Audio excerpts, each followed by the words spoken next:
Hey, this is Dave from metalepidemic.com. Thank you for checking out our YouTube video. Please feel free to hit the subscribe button below if you like this type of content, and we hope you enjoy the review.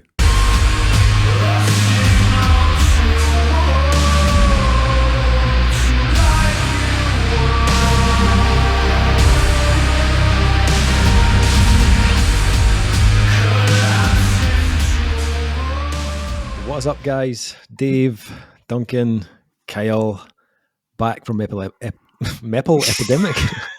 Back from epilepsy.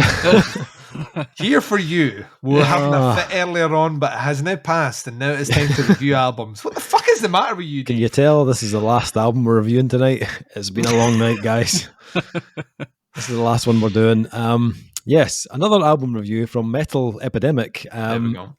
On this review, Duncan and Kyle and I have been checking out the new album from one-man industrial band, Author and Punisher, aka Tristan Sean. Author and Punisher's new album, Krüller, will be released on Relapse Records on the 11th of February. So, Author and Punisher, been active since around 2004, and Krüller will be the band's 9th album. The album was produced and mixed by Jason Begin and Tristan Sean, and then mastered by Brad Boatwright. We love you, Brad! At Audio Siege. The album artwork was created by Zlatko Mitev, which is pretty sexy artwork, actually. I quite love like that. this artwork. So, Author and Punisher. I didn't start listening to Author and Punisher till around maybe 5 or 6 years ago. It's when they started to get a bit of traction off the back. Believe it or not, they got a lot of traction off bands that don't sound remotely like Author and Punisher. So when bands like Ghost and Perturbator and stuff started to become popular, that synthwave thing, for some reason Author and Punisher was tagged in with that, and it at that time specifically sounded fuck all like that. So yeah, I think I probably started to get into them around the time that they got signed to Phil Anselmo's label, Housecore, which was, I think it was around 2015, something like that. I hadn't really kind of listened to them before that, to be honest. One man who has been listening to Author and Punisher and was extremely excited for this album is our man Duncan. Was on his list of albums, most anticipated albums of 2022. So let's go to Duncan first. Let's find out what the man had to say about the new Author and Punisher. Duncan, what did you think? This right now is where it's at. He does it right. He's an industrial musician, right? But it's almost unfair to call him industrial. The reason people like Phil Anselmo are interested in him is he really verges more on the doom side. But just imagine doom without the convention of doom, and that's kind of where Author and Punisher exists. Tristan, to truly sum up why I'm marginally obsessed with this guy. This guy builds all his own instruments, all his own sounds. Everything is crafted from him from scratch, right? So when you take that into account and then you listen to what he manages to put together, it's fucking mind-blowing. It's like nothing but respect for this guy since and I got into them it must have been about 2012, 2013. It was when he started getting on my radar, because if you follow industrial music, his name started to get, Author and Punisher started to get a lot of traction then. Once again, I don't know if that was a sea change in labels or he'd released something particularly popular at the time. And then when the synthwave stuff started to really kick off, he just weirdly started to get associated with a lot of those bands. And I'm not entirely sure why. On this release, I can kind of get it now. It's been a while since I listened to Author and Punisher, so I was not entirely sure what to expect on Krüller, and I think this is maybe his most accomplished album that he's put together. I think this is fucking amazing, right? I think it is written really interestingly. It has, for the first time in a while, there are big old swaths of melody, not only in the synth work, but specifically vocally, which kind of floored me a little bit. We heard the Ghost thing last year, which I was all about, that kind of gothic pop stuff that he was doing, and then I listened to this, and it's all through this album, and it's utilised so well. Like, the melodies are at times very haunting, and at other times surprisingly fucking catchy.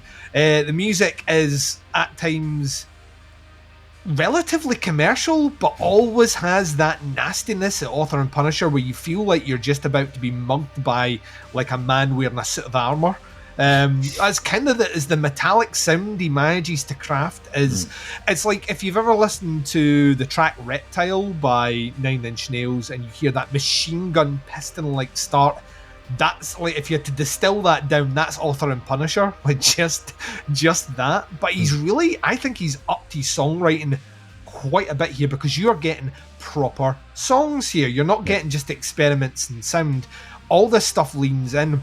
I thought, I mean, I was loving this on the first listen through tracks like Incinerator and Centurion, and then Maiden Star, track 4 hitting, and I was fucking floored by how beautiful that track was. And then I knew I was onto something completely different from Tristan. He was kind of stretching things out. Relapse is such a good fit for him right now. Relapse put out my favourite album of the year last year in a little Genghis Strong, and they're like, between like that and bands like Zombie and stuff, are really putting out surprisingly interesting stuff that's dabbling in the electronic domain and but also being very much rooted in the kind of metal side of things as well. I think by the time you get into tracks like Blacksmith, which are predominantly instrumental with flurries of vocals, it reminded me at times, and this is a blast from the fucking past for an album that no one listened to except me. It was a band called Video Drone, which was put out on the Elementary label by Korn. That was their own label. And I basically had one album and it went fucking nowhere. And all the members of that band went off to be in other new metal bands like Edema. But they had a really kind of weird gothic industrial side to them, and there's a particular bit of electronic drums and samples over the top of it that sound like scarily reminiscent of that, of that album. It just sounded of that work. Closing track Krüller is a fucking beast. And I loved every second of it. In fact, I'll be honest, I loved every second of this album. This is industrial. I think it's... People hear industrial and think Ministry, and that's wrong, and you want to slap them. This is what industrial should sound like. This is the combination, the amalgamation of kind of DIY constructed sounds and tools from the ground up. But by Jove, did Tristan not put a huge swath of commercialism on this that I didn't think was possible.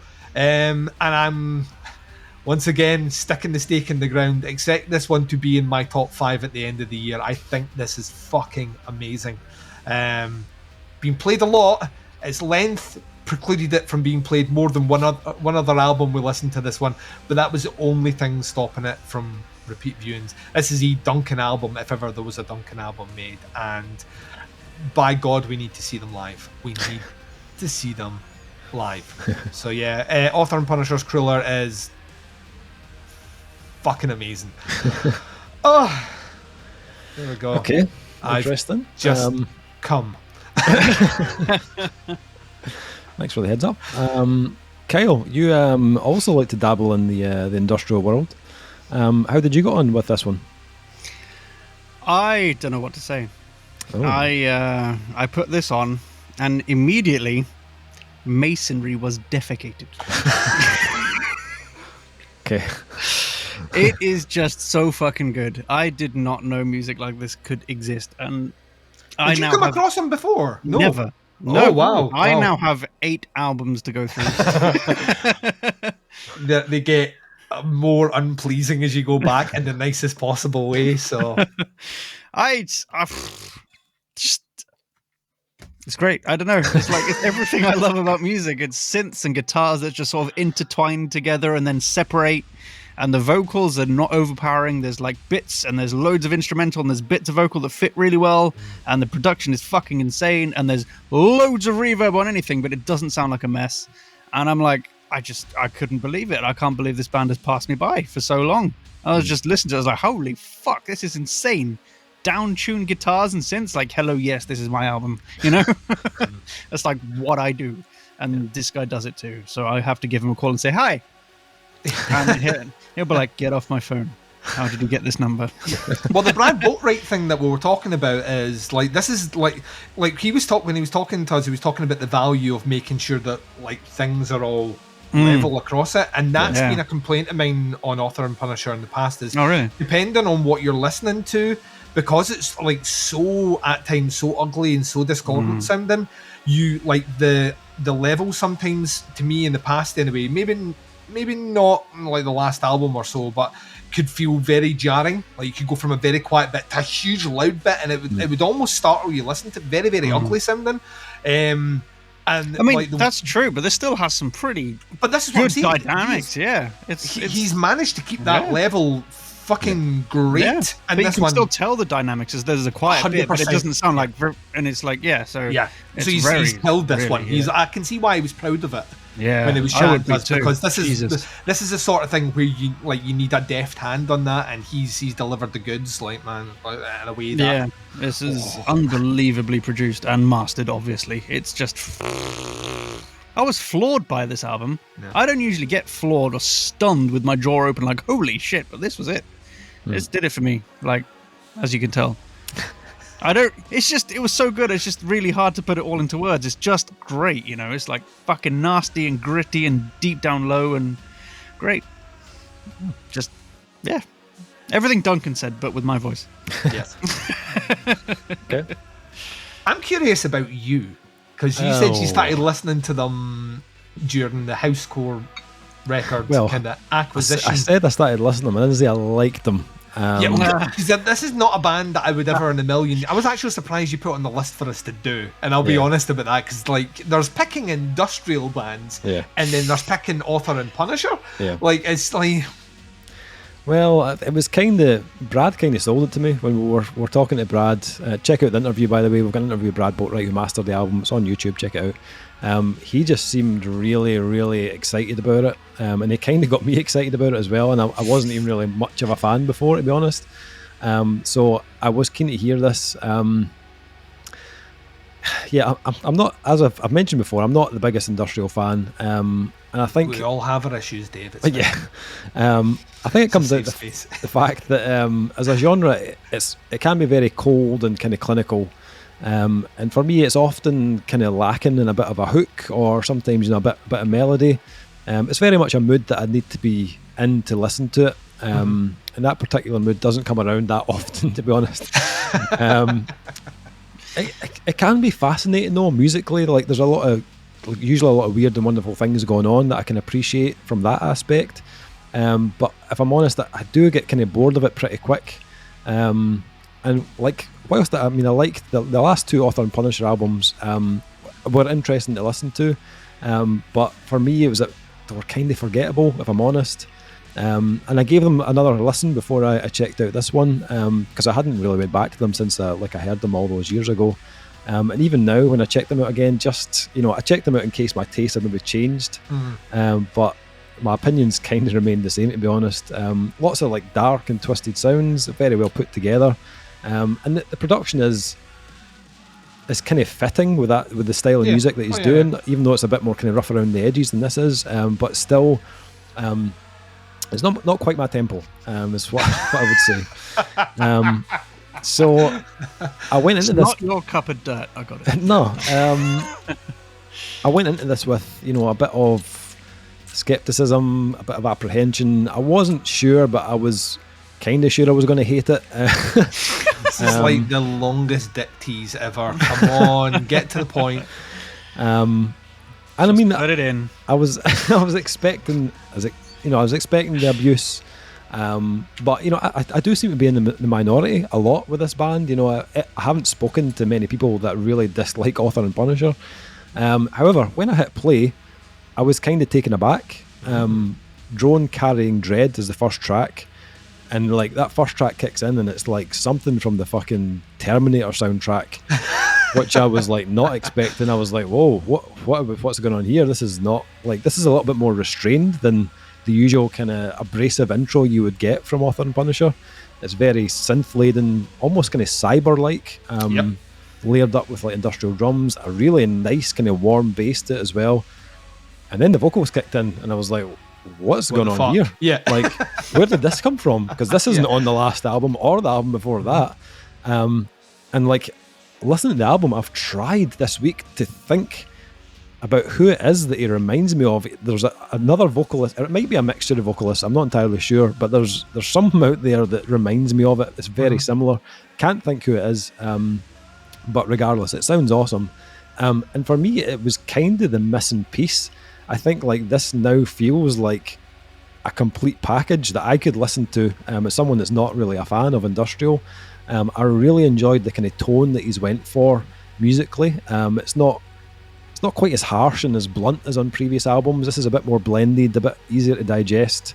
And those vocal hooks that have been added in just make this so much more memorable. I was really, really digging the kind of retro, there's a bit of an 80s vibe kind of scattered throughout this, especially in the kind of synth work, some kind of heavy 80s in there.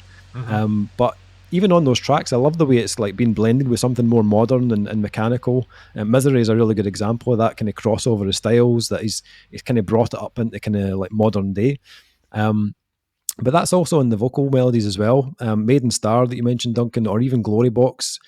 Glory Box is fucking banger, man. Yeah, there's melodies on that was like, I was listening, I was thinking, that wouldn't be out of place on like a Gary Numan album, or but at the same time, it also reminded me of something more modern, of something like WVM or even Nine Inch Nails to an extent. Glory Box in particular really stood out for me. I really liked the kind of emotional delivery and the vocal on that one. But although there's like a bit of a kind of change in sound on this album, he hasn't totally abandoned that more like jarring side either. Like Blacksmith, as you mentioned, does feel more experimental. It kind of pushes it a little bit further. The boundaries get pushed. He starts to mix in a bit more of a kind of darkness, but the rhythms are a bit more contorted and more kind of dissonant sounds. And even vocally, like on that track, the vocals that he does add in feel more like in a kind of minor key. And I think like I'd have struggled with like an album full of that, the kind of full-on industrial side. But when it's been kind of dripped in like less frequently and surrounded by the more melodic tracks, I didn't find this so much of a tough listen at all. You kind of touched on it earlier, but I think lengthwise, for me it was teetering on slightly too long for me. Right. I did find I never really listened to this in one sitting. And like it's 50 minutes. It's not the longest album we've ever heard. But it's probably just down to the fact that this isn't my usual preference of style. And I do get to a point where I'm kind of starting to switch off a little bit. As you said as well, this, although it's classed as industrial, it does have a very doomy kind of post-metal type pace to it. Yeah. Almost kind of droney, like a kind of drone metal or kind of doom drone. And it doesn't really venture out with that tempo, which kind of makes the album feel slightly longer than it is. Yeah, that's fair. But like, thankfully that tone kind of changes throughout. It's also got some really, although it's got like really kind of gloomy moments, it's also got like little flashes of light as well, and sections that feel a bit more uplifting. But I kind of enjoyed this way more than I thought I was gonna. It's not the Author and Punisher album that I expected, or that other people might expect, to be honest, if you've been following the band for a while. He's going to get shit. He's going to eat shit. It's almost inevitable he's going to eat shit from people that are like, it's not the band anymore, like that. And I can't fucking... It's the Genghis Tron thing all over again. Yep. It's 100% that. So... But at the same time, this is probably his most accessible and most consistent album to date. I think it might bring in a new crowd of listeners, to be honest, which isn't a bad thing at all. I think... Sea of Daves. Yeah, exactly. Yeah, absolutely. People that, have written off the genre in the past that, hear a couple of singles and think, actually, that's not too bad at all. I think the vocal thing is what's did it for me, though. It's basically what's kind of turned this from something that I would be like, ooh, Author and Punisher, nah, to something I'm like, yes, I'm definitely going to check this out. I've listened to it quite a lot, even though it's been like 50 minutes. But yeah, it sounds awesome. Just to kind of touch on what you guys said about production, this is definitely the best production he's had to date for me. Definitely the most consistent throughout the album, and it doesn't feel so kind of up and down in terms of the kind of dynamics or the way it's been kind of been mastered as well. So great job all round from the guys involved. So ratings for this one from Author and Punisher. Duncan. It's kind of academic. I think this is a 5. I think this is. I think this is his best album. I think this is the one where I finally think he is moving in a direction which is gonna get the traction and the appreciation that I think he should have been getting for years. So this is I very much, like I said about this time last year with Genghis Strong, I'm going to play this album to death this year. I know I am. And I am incredibly excited to see where he's going. Between him this year and Ghost last year, this acceptance that, you know, you can do all this electronic stuff, you can do all this weird stuff in the background, but if you can put yourself out there, which is the hardest bit, with a microphone and get some vocals on your stuff, it adds a dynamic which, I mean, just opens up countless possibilities. And weirdly, for being so long in the tooth as this artist is, I actually think this might just be the start of Author and Punisher kicking off. So it's 5 from me. Excellent. And Kyle? I want to open this album up and wrap myself in it. This is I think it's the first one of the year, isn't it? Only one that Kyle's given out this year. The only one. Mark his words. 5 out of 5. Yeah. 5 out of 5. Absolutely. It doesn't deserve anything less, Dave. If Dave gives this a minimum of 4, I will take this as a win. I will take this for a win for music, because trust me, had this been the previous release, it would have been below 4. So, wasn't expecting to like this as much as I did at all. I as I said, I do think it's slightly too long for me, just personally. But I think it's huge, like leaps and bounds better than the last couple of albums for me. Like it's definitely feels more accessible, is what I would say. If you've never really been into them before, then definitely give this one a shot. I'm going to go at 4.5. Ooh, holy fuck! Yeah. Jesus. Yeah. I'm marking this right in the calendar right now. This is a future I told you so. Dave's going to have this in his top 10. I'm telling you right now. Calling it now, like Babe Ruth. Call my shot. When I came down to scoring it, there was really nothing that I had to say negative, apart from it was maybe slightly too long for me. So if it was 2 tracks shorter, you'd have given it a 5. Maybe. Oh. Maybe. I felt like by the time I got to the last 2 tracks, although I think the last track is awesome, I was getting to the point I was like, right, okay, I'm kind of ready for something else now. But you know what? And I stuck with it. I did listen to it obviously right to the end. I did it in pieces sometimes, but it was the only thing that kind of stopped this from going starting to feel like Morpheus in The Matrix, where Neo starts learning how to do all the stuff. He's starting to believe. I literally feel like Dave's starting to believe. Yeah. It's making me happy. Yeah. Very memorable. Really good vocal hooks on this, actually. Fucking really amazing is what it is, Dave. 4.5 from me. If you want to check this one out, it drops February the 11th on Relapse Records. If you want to check this out, check this fucking out. Just check it out. Yeah. Come on. Links below to Facebook and the Bandcamp for the new album. Check it out. Let us know what you think. If you've heard any of the singles, stick some comments in below. Let us know. That is the review. Thank you so much for checking it out. Much appreciated. We'll be back with another review very soon. But until then, take care. Speak to you soon. Bye, everyone. Bye.